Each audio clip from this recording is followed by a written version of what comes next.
Welcome back everyone to Jit Geek. Today we'll be reviewing, discussing, breaking down House of the Dragon episode 9. And what an episode. It is shaping up to be an excellent finale.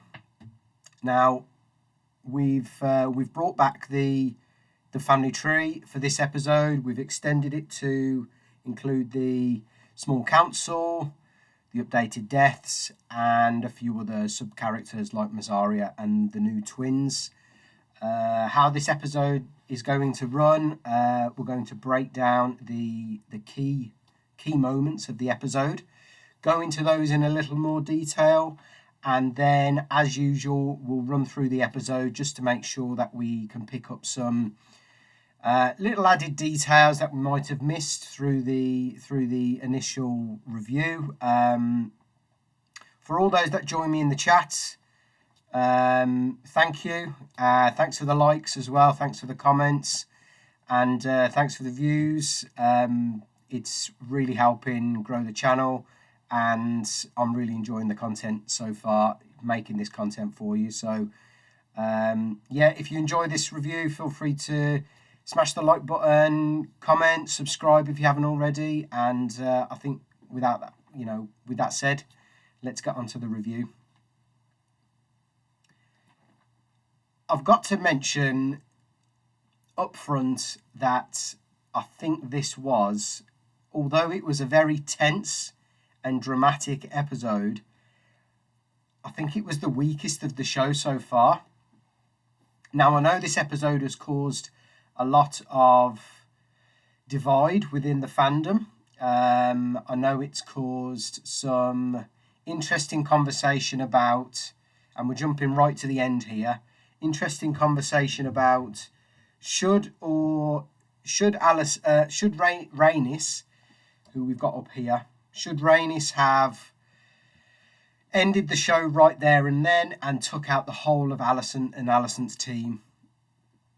Well, it depends how you want to look at that, because that didn't happen in the books, and HBO, George Martin, etc. have come out and said this needs 4 seasons. So there's clearly more seasons in this after season 1, which is good, because this has been exceptional and has blown me out of the water, and it's brought me onto YouTube. That's how good it has been. I have wanted to do YouTube for so long, but because this was so good, this show was so good, it has brought me on. And honestly, if they can nail this ending, I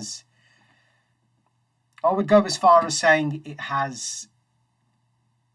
is sowing the seeds for a Game of Thrones redemption. But what I would say is this episode was a step backwards.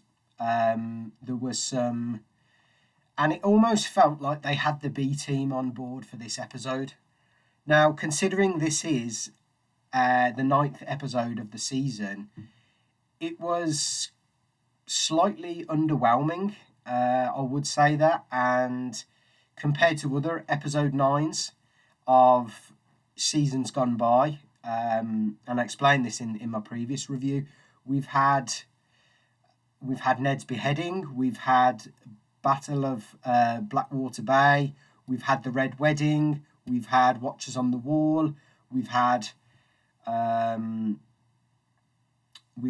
think Hard Home was episode 9. So, we've had Battle of the Bastards, and these are the most iconic Game of Thrones episodes.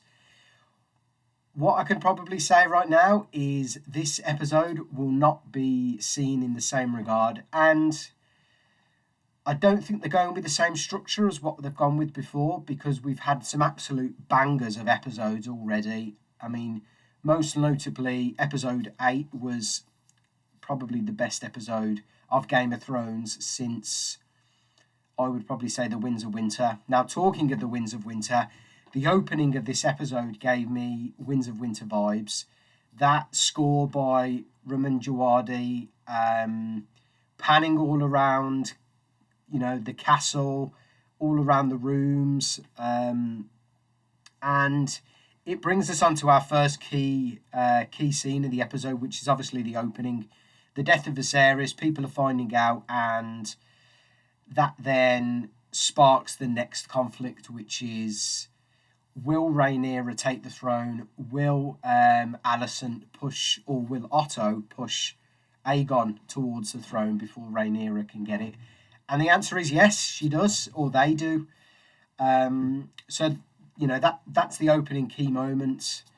We then move on to the council, the Green Council, as the episode is titled, the Green Council, discussing Aegon and discussing those kind of backhanded plans that they've had in mind behind Alicent's back to get Aegon onto the throne. And I thought that was quite an interesting turn of events and plot point, and it was really a good shock. I've got to admit that the fact that they've done this behind Alicent's back, and Alicent tried to take the high ground and tried to come at this from a more diplomatic perspective, but Otto's having none of that, and Otto has really turned into what I see as the Tywin Lannister of this show. So I'm really hoping that he stays put for episode 10. I'm really hoping that he stays put for the rest, as long as possible, because the episodes that he wasn't in, I thought there was something lacking, and I thought that there was the real political, backstabbing, strategic sort of element that only he brings and he has brought to these episodes so far. So I thought the opening was I thought the opening was fantastic. It was probably the better part of this episode.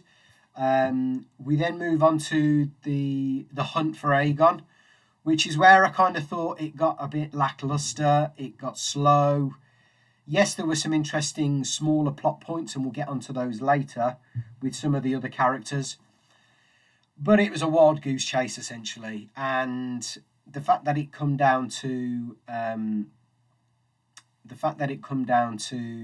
Eric and Arik being hunted by Mysaria and Mysaria's team versus Aegon and Kristen Cole going off on their own tangents and trying to find him, and not really knowing where Aegon has been these last few episodes, because he's obviously got different tastes than what they have. It felt like a bit of a wild goose chase, and it almost felt like there was a lot of some filler, I would say.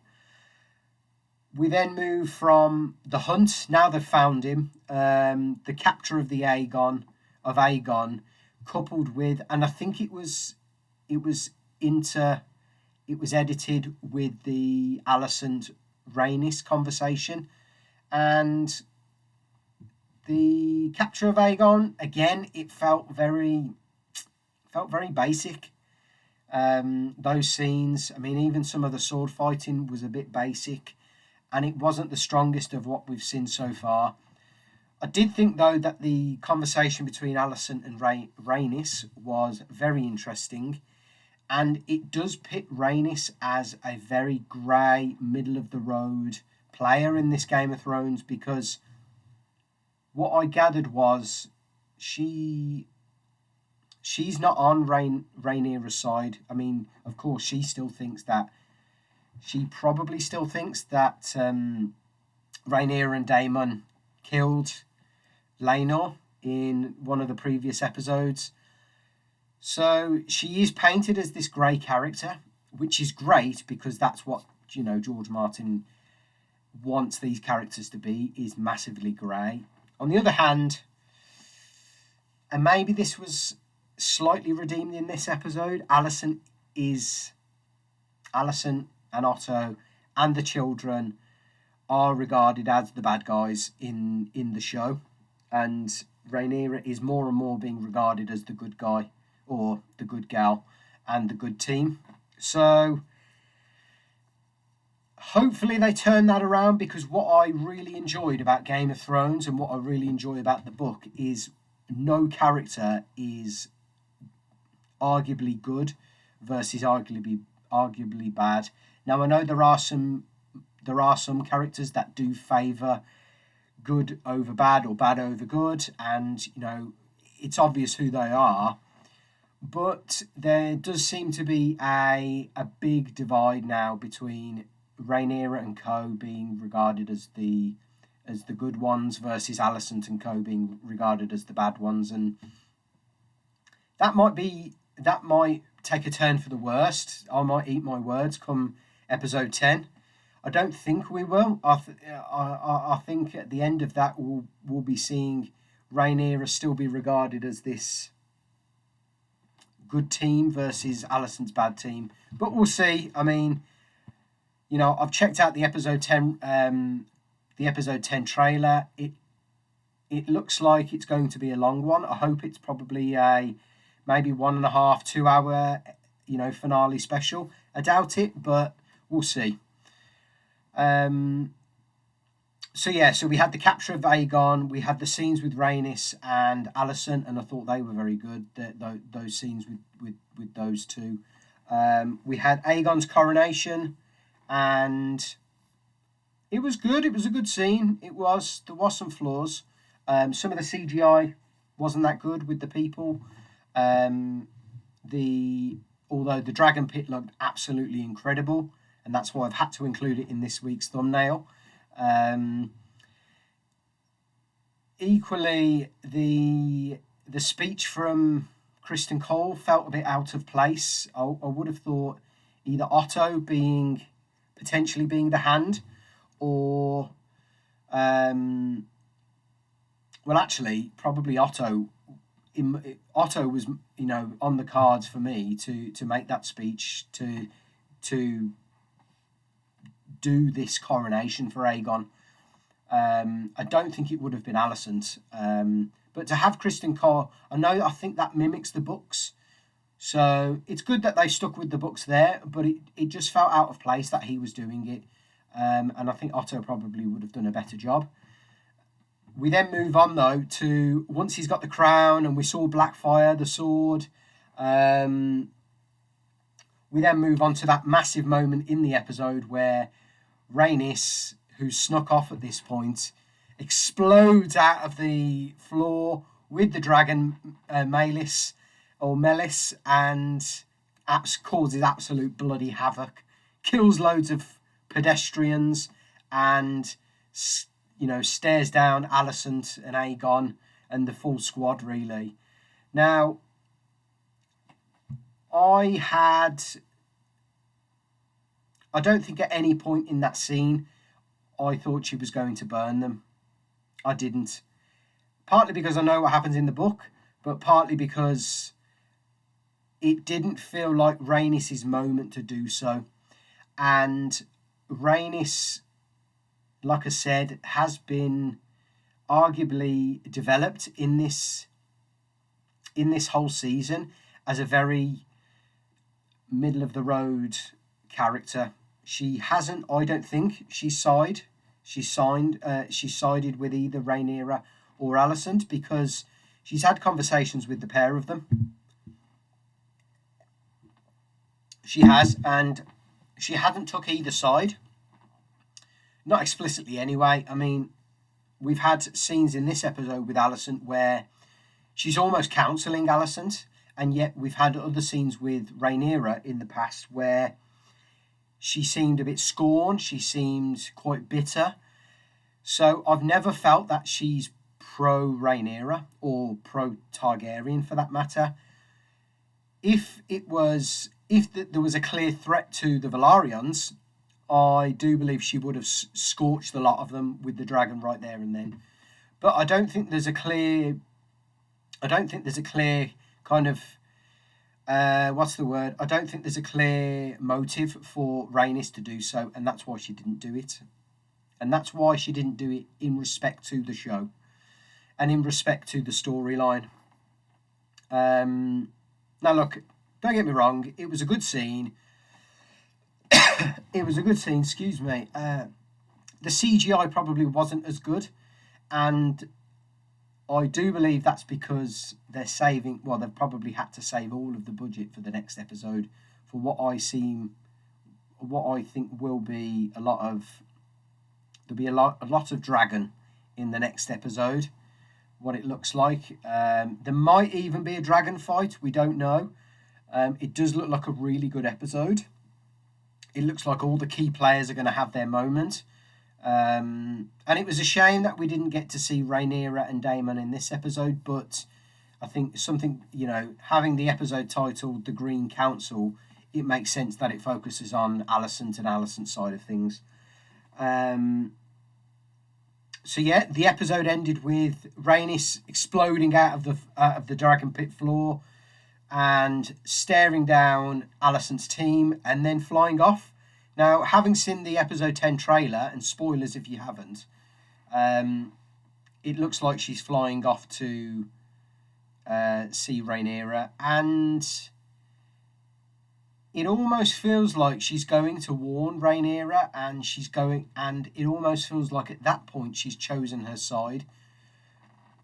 Whether that's because Rhaenyra is hosting Laena's children, and whether those children, because those children are now betrothed to Rhaenyra and Laenor's children, Jace, Luke, etc., maybe she sees herself being more protective of Rhaenyra and Rhaenyra's children because of the whole marriage pact. That could be the case, but it could be that she's just playing piggy in the middle, and just wants to give Rhaenyra a heads up, doesn't want war to happen, wants this more peaceful approach, and by alerting Rhaenyra and Daemon and co of what's to come, maybe that will give Rhaenyra and Daemon a heads up and devise a plan to maybe attack this head on, but also at the same time maybe come up with some sort of peaceful resolution to this. Now, of course, so much more happened in the episode other than those half a dozen key plot points, but that ultimately wraps things up. That ultimately sums up the whole episode. I did feel as well that really, compared to other episodes, not much happened, and they probably could have included a lot more.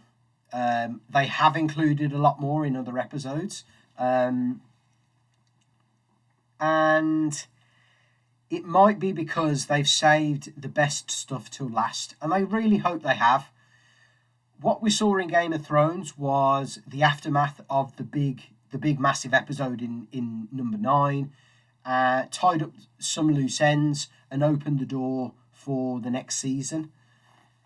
Obviously, we'll get that in this next episode. We'll get the conclusion to probably who will be crowned or who will be the legitimate heir to the throne going into season 2. Considering, and again, spoilers for episode 10, considering the episode is titled The Black Queen, and Rhaenyra and her team are known as Team Black or the Blacks, it does seem that either Rhaenyra is regarded by some, or Rhaenyra is regarded by all as excuse me, as the Queen going into season 2.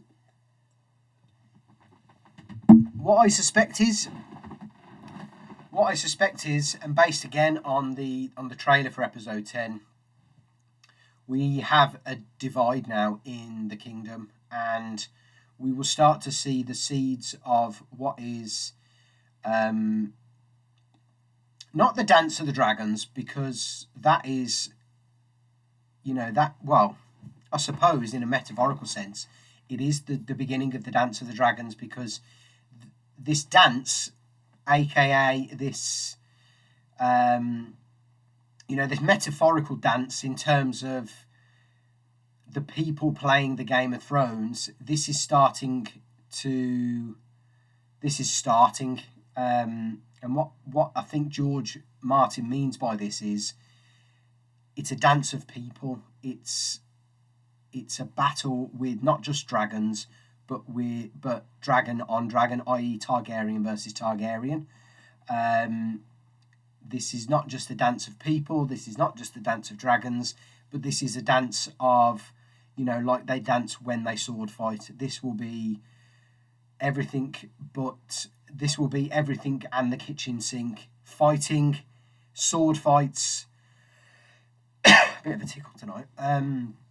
Sword fights, politics on both sides. I think there will be a divisiveness with the houses. There was talk in episode 9 with the Baratheons almost being a problem because of their potential allegiance to Rhaenyra and Rhaenyra's claim as heir to the throne, as what Viserys wanted. So it has set up, I must admit, it has set up episode 10 in a very dramatic way, but overall it was the weakest episode for me, and I really hope that they bring the A game back for episode 10. Every episode so far has been an absolute banger in my eyes, apart from number 9. So, and like I said, it really felt that they had the B team on this one. The director wasn't someone I recognised from the rest of the episodes. The writer wasn't someone I recognised. So let's hope that they bring their the strong team back for episode 10, and let's hope it's a great conclusion to the season, because yes, we've still got seasons 7 and 8 to redeem. I mean, obviously, until that isn't canon, and until they remake those seasons, House of the Dragon has done its best, and has arguably done as best a job it can to bring back the loyal fans, the book fans, the previous Game of Thrones fans, and probably some newbies as well to the whole Game of Thrones franchise. I am looking forward to episode 10, and I'm excited to see what they do with episode 10, because it could be just full of CGI, and it could go the way that, episode 7, season 7 did, with the whole dragons and loads of CGI, etc.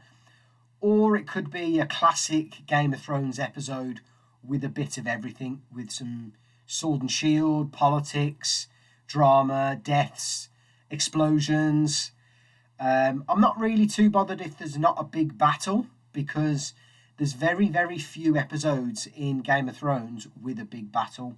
Probably most notably, really only episode 9, season 2, which was Battle of the Blackwater. We had Hardhome, which was season 5, Watchers on the Wall, season 4, Battle of the Bastards. So there's probably only a handful of episodes, and I'm discounting 7 and 8 because, to me, they are deserving of a reboot from the end of season 6. So, in my head, season 7 and 8 is not canon as far as Game of Thrones go. And I think they are still waiting for George Martin to finish The Winds of Winter, at least, and to provide clear plot points for A Dream of Spring. Because without those, they really can't reboot the show. And they can do all of these prequels, they can do all of even the sequels under the sun. But without fixing 7 and 8, the show's legacy is still a failure in my eyes. That doesn't mean, though, that House of the Dragon can't be a successful show. It's a story in its own right. It's got a start and an end, and I think I explained this in one of my opening episode reviews. That's the beauty of the House of the Dragon. The story of the Dance of the Dragon, or the Dance of the Dragons, should I say, and spoilers if you haven't read the books or if you don't know any of the backstory or the lore, the story does end. George Martin has developed an ending to this story. It's not something that the writers have got to make up. Yes, they've got to make up the plot points that sit between story point and story point. But as far as Fire and Blood goes, it ranges all the way from, and I'm just going to check the book because it's on my bookshelf. It ranges all the way from Aegon the Conqueror all the way to Aegon the Third, which is which probably includes the story of Rhaenyra and Daemon's son as king.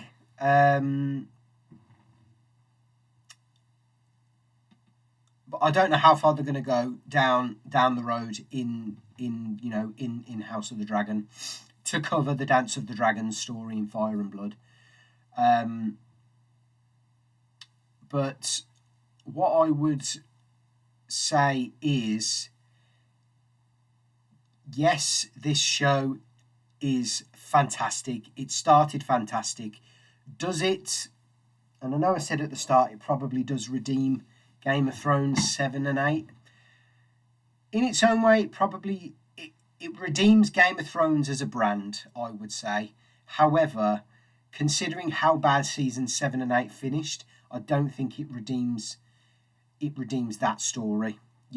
All of this, even the prophecy stuff that I love, and I'm so glad that they've intertwined it into this story. It all ends still with Arya killing the Night King. It all ends still with all them rocks falling on Cersei and Jaime. It all ends with Bran, being king. It all ends with all of those terrible endings in season 8. And yes, this could probably do some things to fix those awful plot points, but equally, they still need to do a reboot, in my eyes, of 7, 8, and maybe extend it beyond that to flesh out more stories. Bring in the likes of young Griff, bring in the likes of maybe even Lady Stoneheart, bring in the real Euron Greyjoy and flesh out those stories in a bit more, extend the seasons, and then even potentially go on to talk about these proposed sequels, and maybe we'll do a video on that after House of the Dragon finishes, because I suspect we'll be getting more information about those prequel shows. I don't want them to happen, I must admit, but I suspect we'll be getting more information about those after House of the Dragon has finished. I would rather them put their time and effort and money into rebooting Game of Thrones season 7 and 8. There was an interesting video done by Doomcock on all of these Game of Thrones sequels, and I think I went through this on one of my previous reviews, where he suspects, and he's got insights from various people in Hollywood, that HBO are flooding the market with these various sequel ideas just to gauge what the popularity of them is, just to gauge what the interest is. And I think that's a worthwhile strategy to do that. What I would suspect is, though, that they've all probably fallen flat on their face, because do we really want, what can they possibly tell us over seasons of TV about Jon Snow's story? I mean, will there be any dragons? Will there be a resurgence of the White Walkers or the Night King? Who knows? Does that really offer us any closure as to what happened in some of the storylines to season 8 of Game of Thrones? I don't think it does.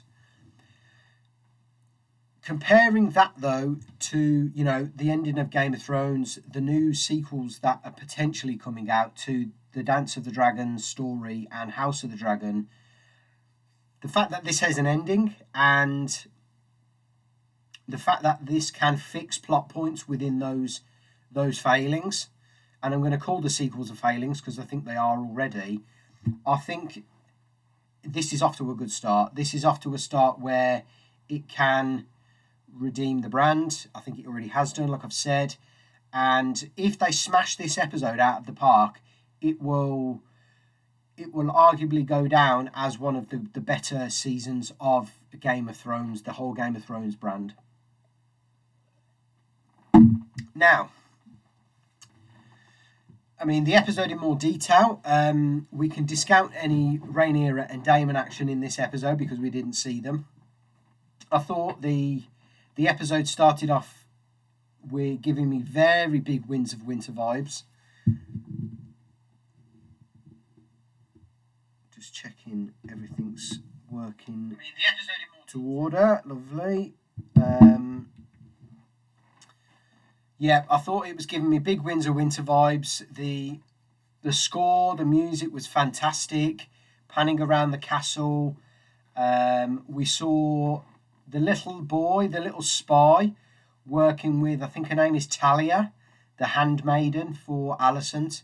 And we later find out in the episode that we found out in the previous episode that she's working for Mysaria. So it's clear already that this information has been leaked out of the castle, and the first to know that the king is dead, it probably is Mysaria. Well, obviously it's the little boy, the spy, it's Talia, and then the first key player to probably figure out that Viserys is dead is Mysaria. And in my mind, that's the only way she could have gone and captured Aegon, because without her knowing before anyone else, it's the only way he would have been captured, or whatever happened to Aegon. I can't quite put my finger on it, to be fair, whether he was captured or whether he was led astray by Mysaria.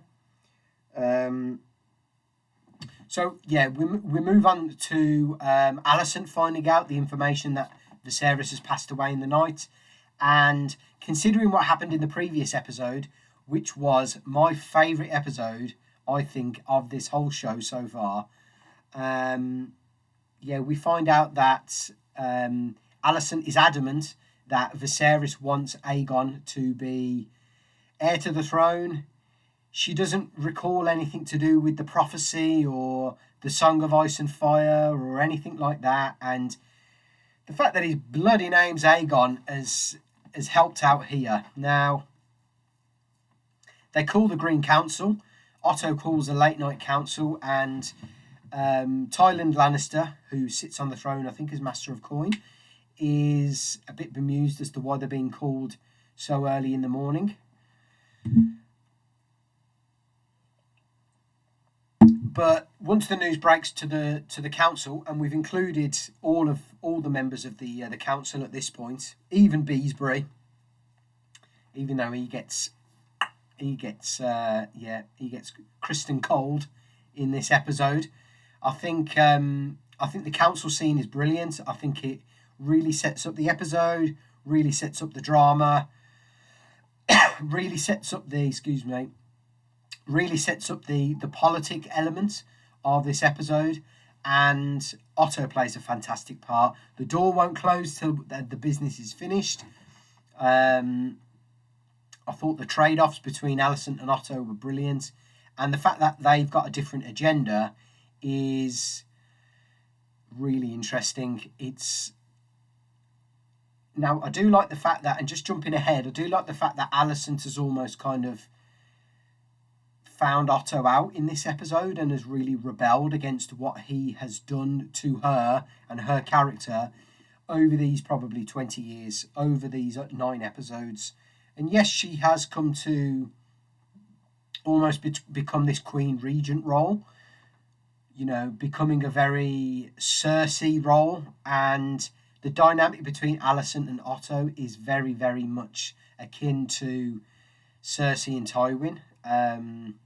Cersei being one of the power players, Otto having hand of the king, being hand of the king, having that power, and essentially running. I think he'll continue to run the realm, and I think Aegon II is just a face, much like Joffrey, although he didn't think he was, much like Joffrey was back in Game of Thrones, and much like Tom was definitely just a face. So that's an interesting dynamic. The fact that Beesbury, to his death, was pro-Rhaenyra, fair play to Beesbury, standing up to all of these backstabbers. But he got Kristen cold, and I can see the purpose of those balls now on the council table.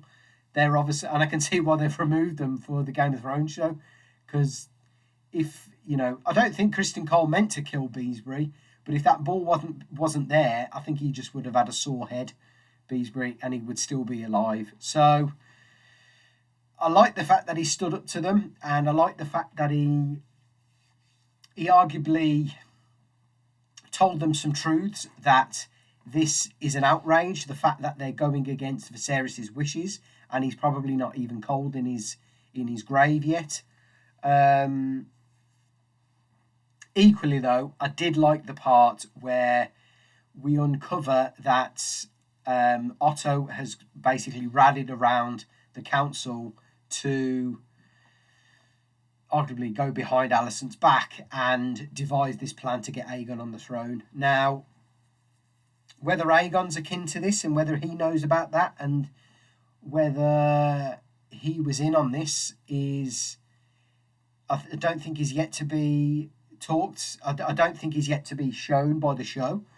I don't think he would have known. I just think he's always had this reluctance to be king, because I think in his eyes everyone believes that Rhaenyra should be and will be queen, and that then leaves him in this real state of confusion.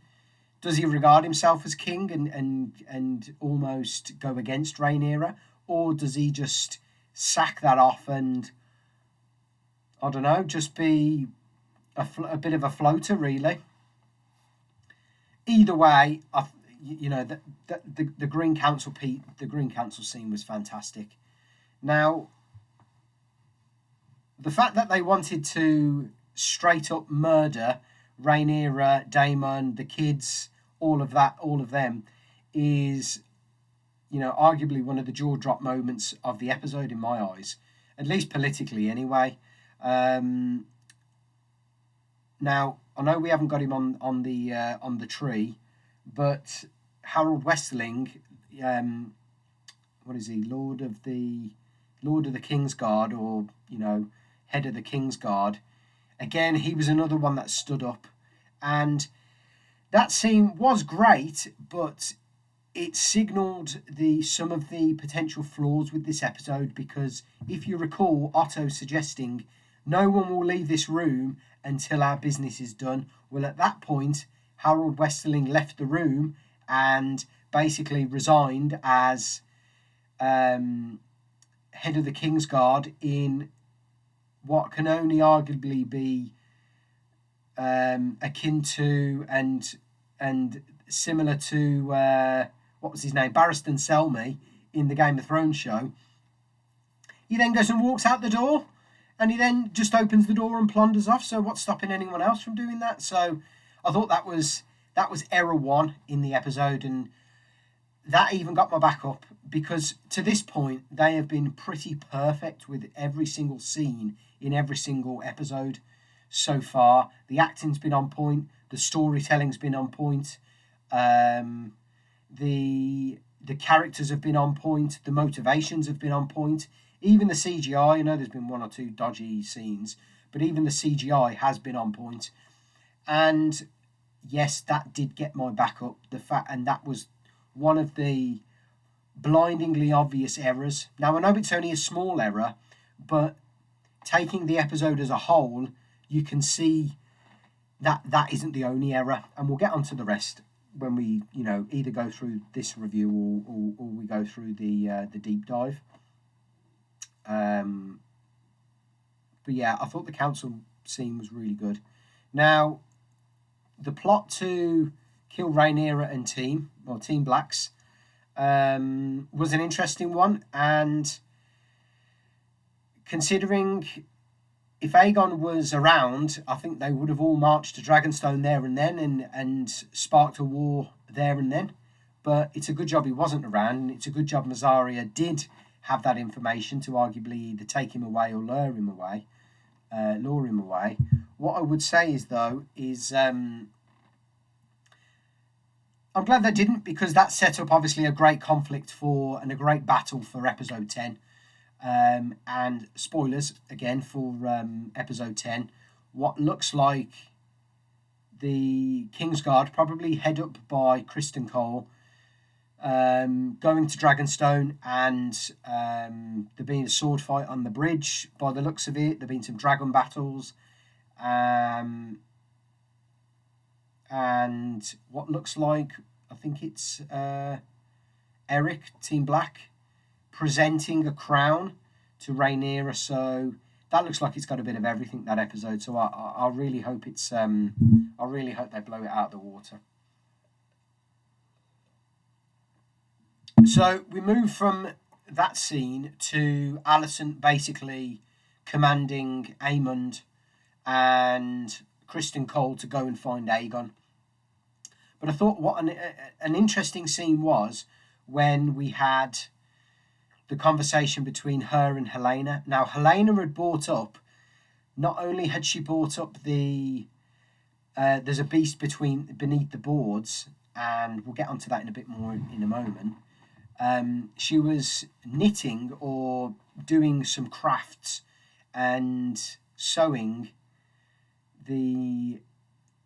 a spider on a spider web, and I thought that was really interesting because it not only signifies this whole web of maybe lies that Otto is, wielding and producing to get Aegon onto the throne. It's reflective of the whole Mysaria thing and the web of spies that she's got, and her being this almost spider-like character, this Varys-like character.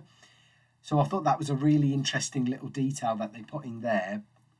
Now, going back to what she said, and I've seen this all over the internet, and various people have reviewed this and said, well, Rhaenys is seen at the end of the show with the dragon and exploding out of the dragon pit and, killing all the people and roaring at Team Alicent.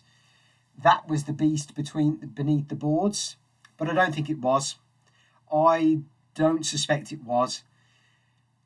That, to me, seems more akin to something that is within the Red Keep, within the castle, within the floorboards.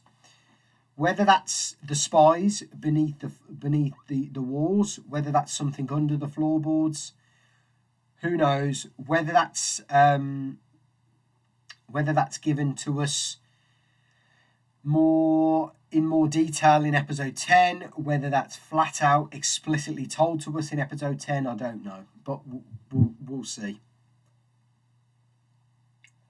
Whether that's something extended to, seasons 2 or 3, maybe 4, for instance, that could be the case as well. Now, we move from that scene onto what is arguably, for me, the weakest part of this episode, and that is the hunt for Aegon. Whether he's hiding, whether he's been captured, I wasn't clear on that. I don't think we were clear. I mean, maybe we are clear. I don't think I was clear, though, whether Mysaria had lured him away and hid him under the sept, or whether she'd captured him and thrown him in the sept. I wasn't quite clear there. Now, we had a couple of interesting scenes with Otto going to Eric and Arik and saying, bring what is now King Aegon to me and only me. Equally, Alicent saying to Aemond and Kristen, go and find my son, bring him back to me. So we've kind of got this tug of war, this mini tug of war between them both going on. And we find out some interesting small details, I would say. We find out that Aegon is quite... he favours the brothels, but he also favours